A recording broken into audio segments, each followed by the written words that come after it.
Hi, and welcome to Ede670 Winter Semester 2019. My name is Paul Deschon, and I will be your instructor. This is a brief, maybe a long brief review of the syllabus, an overview of the course. Excuse me. I've taught this course several semesters, and I'm really excited to teach it again. We have a very large group. We have 25 enrolled, which is the max. Which is a very large number for a max. It's usually 8 to 11 students. We've broken the group into 3 smaller discussion groups. We'll talk more about that in a minute. All right, so first of all, I'm going to work through the syllabus. I know this isn't your first course. I know most of you are full-time professionals working in the field. If some of you are full-time students, that's great. I've arranged the course week from Monday through Sunday. So everything's due Sunday at midnight or Sunday at 11:59. Typically, most things are 90% of the assignments are due Sunday at 11:59. So you'll have the weekend to work on it. So that's the idea. All right. So looking at page 1 of the syllabus, if you're following along, course description. So I'll just paraphrase, but in general, there's 2 things you're doing here. You're learning a great deal about an in-depth research methods and a survey of a variety of research practices and components of research, and you're creating your own research project. Your research project is relatively significant, but understand that the focus of this course is that you're doing this for learning purposes. You will not be able to publish this study. It will not be large enough. It will not be rigorous enough. It's not a master's project. It's certainly not a dissertation. It is an exercise in research. It's a learning exercise in research. So while you will be very dedicated to it, work diligently at it, you also need to know that your worth as a student and as a person is defined by things other than this project. So I'll mention that throughout the course.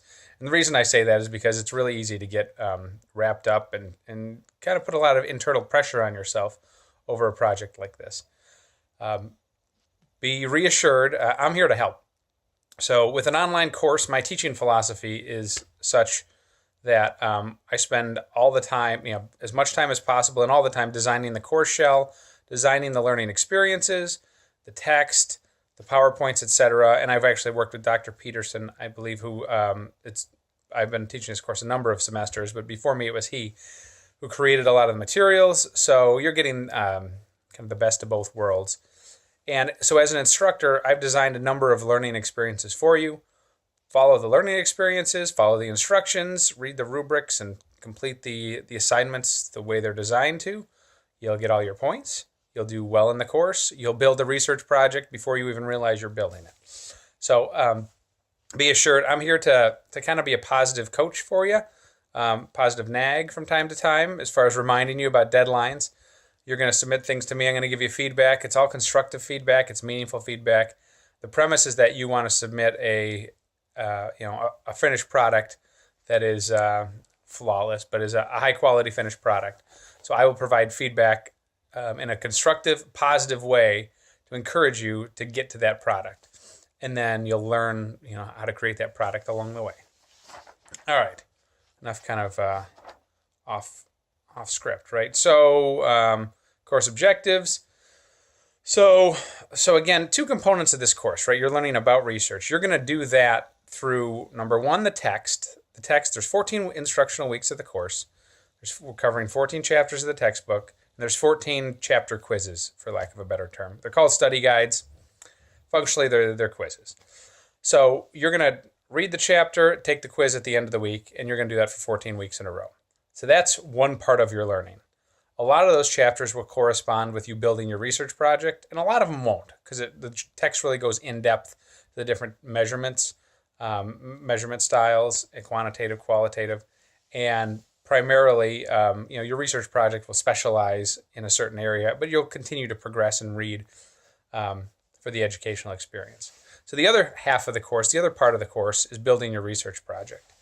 So you're going to submit four major parts of your research project along the way. The last one's the finished product, but there'll be a project outline plan. The literature review is significant. Then a research proposal, which is kind of an introduction, your stating your problem and your hypothesis, a lit review, your methods section, or all the who, what, when, where, how, and that's your research proposal. And then your final paper will include then the results and conclusion section. Along the way, there are a whopping 12 other activities that are, understand that that I appreciate the workload that's involved here. But so there's 12 other participate in a discussion. There's 5 discussions to participate in. There's 7 other sort of reflective questions. You need to post a graph or table. We're going to do little pieces, little baby steps at a time in building your research project or in learning that are specifically focused on your research project.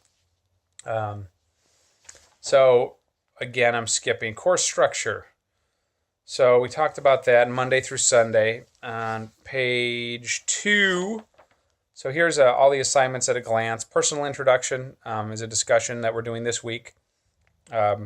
It's not, you're talking about yourself, so for the most part it should be easy content, but that takes a little bit of time, and it's important that we build this community. I'll say this now. So for the discussion, for the personal introduction and the other 5 discussions, totaling 6 discussion groups, I've divided the 25 of you into 3 groups based on the last letter of your name, the first letter of your last name. So A through F, I think, is a group. Yeah, G through P, R through Z.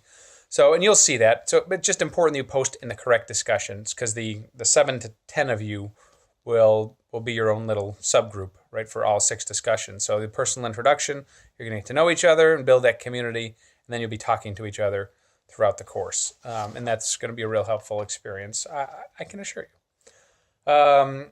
All right, study guides, I talked about those. One piece about the study guides is that multiple choice is tricky. The subject matter can be tricky. If you submit the study guide on time or the quiz on time with all the answers completed, I will bottom out your grade. The minimum you'll get is an 80%. Whatever you get, if you go through and do the work, you'll get an 80%. If you get better, great.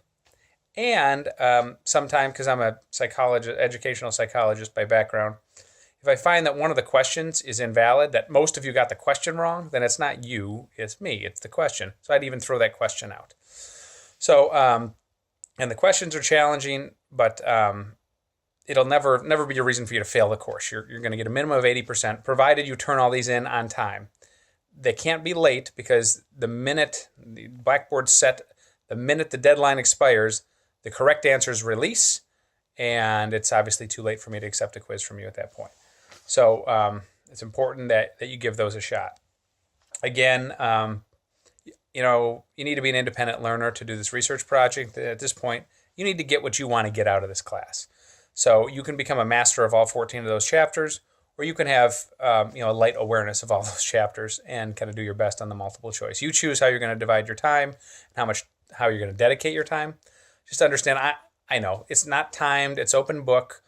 You can take as much time as you want. I just, I don't want it to drain your whole week because you have other things to do. But I want you to have a good familiarity with the material, and that'll serve you best going forward. So the discussions, the questions, we talked about those. And the research project. So I talked through all those big things, the grading skills standard, page 3. We break these things in detail, and I think I've talked about these in detail. Oh, so discussions. So this is important. Asterisk, this is important. Discussions. You're going to complete typically one post by Friday. So the due date for the first due date for the discussion is Friday. You have to make your first post on Friday. And then you have until Sunday to do 2 more replies. Now, if everyone in your little group gets on board and everyone's up by Wednesday, feel free to reply by Wednesday. You're done for the week. But it's critical that everyone posts by Friday. And you lose a lot of credit if you don't post by Friday, because you mess up everybody else. So let me also say, for this first week, while I'm talking about one post, the week 1 discussion, there's actually 3 posts that you're required to do for your initial by Friday, and then 2 replies. And then for the getting to know you discussion or intro, there are 5 and 1 is 6 posts that you need to do, I think, by Friday. Read the directions. But I want to point out, Friday is the first deadline for discussions. Sunday is the final deadline. Blackboard will lie to you and say it's due Sunday. It's due Sunday if you want to get no credit for those first posts. So hope that's clear. and light. All right, weekly assignments we talked about, discussions, dwelled on that, the details of those projects. There's going to be rubrics and detailed instructions on your lit review and those pieces. So don't focus on those too much now. All right, time is running on. It's going to take forever to upload. All right, week 4. So page 5. I just want to point that page 5 on the syllabus. So this is your master timeline. This is your go-to for all 31 assignments each week. Again, we have a topic, and then I have all the deadlines. I went ahead and listed the Friday dates to help you track those. One thing I didn't list every week is the study guide or quiz, but those are due every week. There's an asterisk on the bottom about that. So that'll help you with the flow of the class. My right arm's getting tired. Okay, switching hands. What else can I tell you? The Blackboard shell. So again, I've taught this several times, so it should be most helpful. On the left, there'll be tabs. There's a section for there's course information, and that'll have the syllabus. It'll have this video. That'll have some generic things like your discussion guidelines. The course content, there are 14 folders to correspond with the 14 weeks. In each of those, it reminds you what chapter to read. And then there's also videos. There's short videos and maybe even another article or two. So don't think all you have to do is read the chapter. It's important that you go in there and read those materials. Some of them may be on the quiz. And more importantly, a lot of those are really geared towards helping you with your own research project. So don't neglect those. Then on the left, you should have a shortcut tab to the 5 or 6 discussions, to the other 7 assignments, and so on. So Blackboard should be pretty well organized. Again, in the discussions, use your last letter, the first letter of your last name, and make sure you're in the right discussion. Email me if you have questions. For the most part, like I said, I've designed all these learning experiences for you.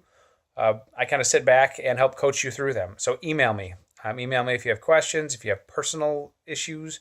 I'm not trying to individualize 25 different timelines, but throughout the course of the semester, there's always something that happens. Just be in touch. My goal here is that you get what you want to out of this class, and that you learn the material that you signed up to learn.